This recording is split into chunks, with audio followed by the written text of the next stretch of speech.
Good day, everyone. Learn how to change the color of your taskbar in Windows 11, and it is really very easy to do so. So, firstly, we need to click on the start icon, and either you can search for settings, and if you see the settings option, click on that. And now we need to go to this colors tab. Under personalization.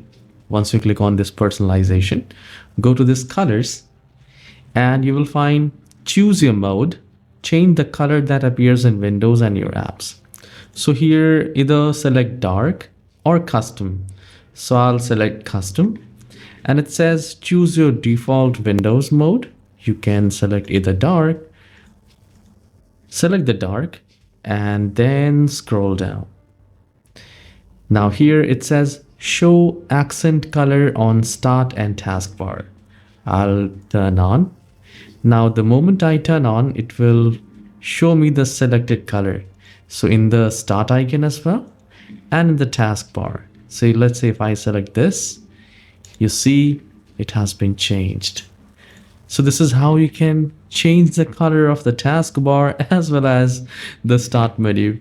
So if you find this useful, if you like it, please hit the like and subscribe. I'll see you in the next video.